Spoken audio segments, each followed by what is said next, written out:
He sido director de coro toda mi vida, pero la suerte no ha estado de mi lado últimamente. Por eso, cuando vi el anuncio buscando un director para un coro en la Iglesia del Sagrado Silencio, una estructura abandonada al borde de la ciudad, no lo dudé. Era un lugar sombrío y polvoriento, con vidrieras rotas y un órgano que parecía un esqueleto oxidado. Pero la necesidad era más fuerte que el presentimiento. La audición fue un desastre, al menos al principio. Llegaron unas 15 personas, todas con la misma mirada vacía, la misma quietud perturbadora. Cuando les pedí que cantaran, un silencio incómodo llenó el espacio. Lo intentaron, abrieron la boca, pero no salía nada, solo suspiros y jadeos. Pensé en irme. Luego, uno de ellos, una mujer con el cabello blanco y ojos de cuarzo, inclinó la cabeza y emitió un sonido. No era una palabra, ni una nota, sino un zumbido bajo, profundo, que vibraba en el aire como un diapasón roto. Se sentía en el pecho, en los huesos. Otro la siguió, un hombre corpulento, que soltó un murmullo agudo, casi como el chillido de un pájaro. Poco a poco el resto se unió, cada uno con su propio tono y su propia frecuencia. No era canto, no era música, eran sonidos primarios, viscerales, emitidos desde algún lugar profundo de sus gargantas. Pero la combinación era hipnótica. Un torrente de vibraciones y tonos que se entrelazaban en una armonía disonante, pero extrañamente perfecta.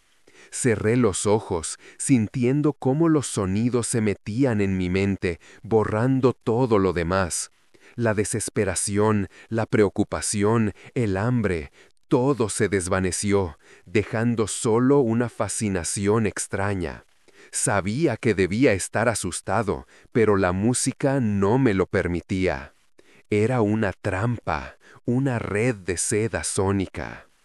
Un hombre que se había acercado a curiosear desde la parroquia, el señor García, me interrumpió la primera vez que intenté dar instrucciones, moviendo la cabeza con una sonrisa absorta.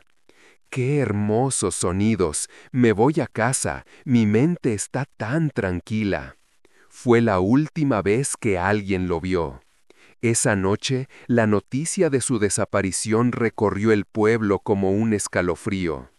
Me sentí culpable, pero cuando miré a mi nuevo coro, sus ojos vacíos parecían prometer una segunda oportunidad.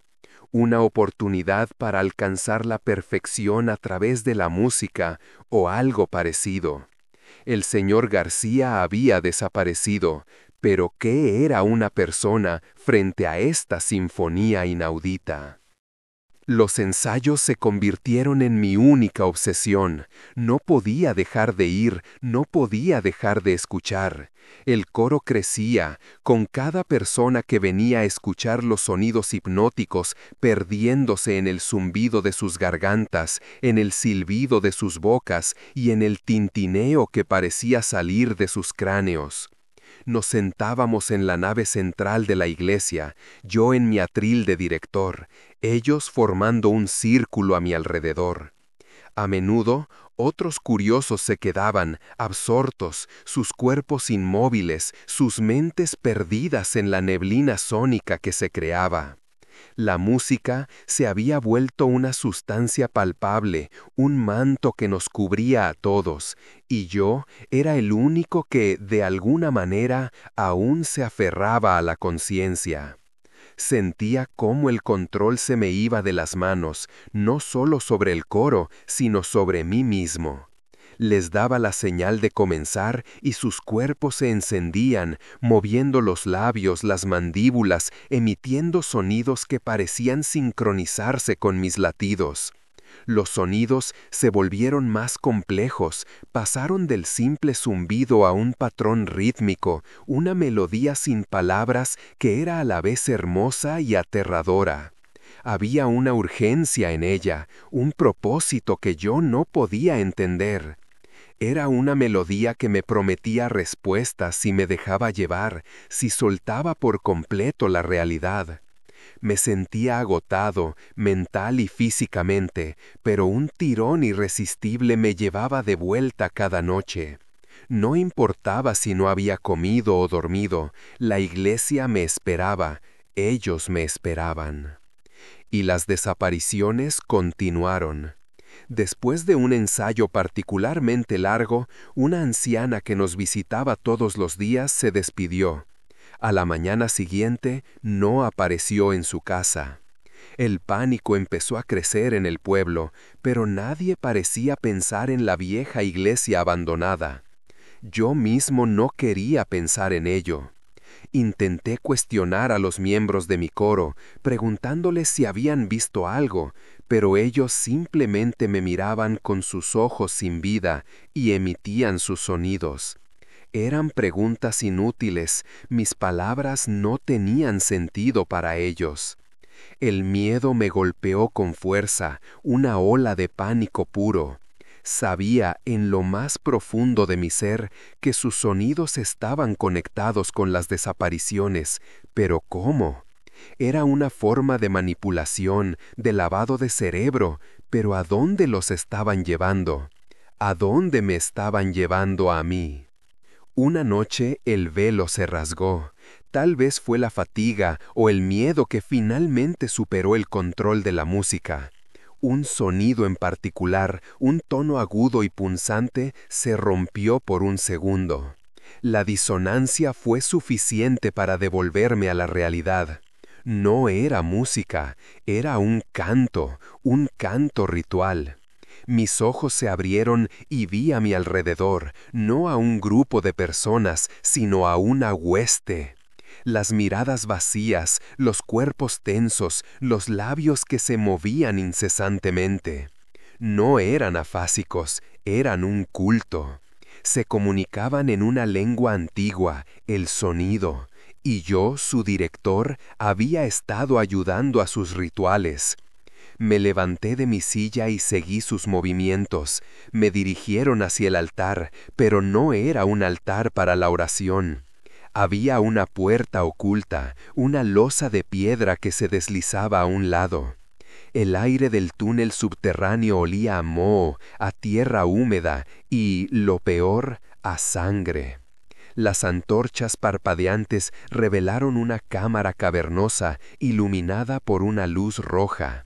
Y allí estaban, tendidos sobre losas de piedra, los feligreses desaparecidos. El señor García, la anciana y otros que se habían perdido en el coro. Sus rostros estaban en paz, pero sus cuerpos yacían preparados para un sacrificio.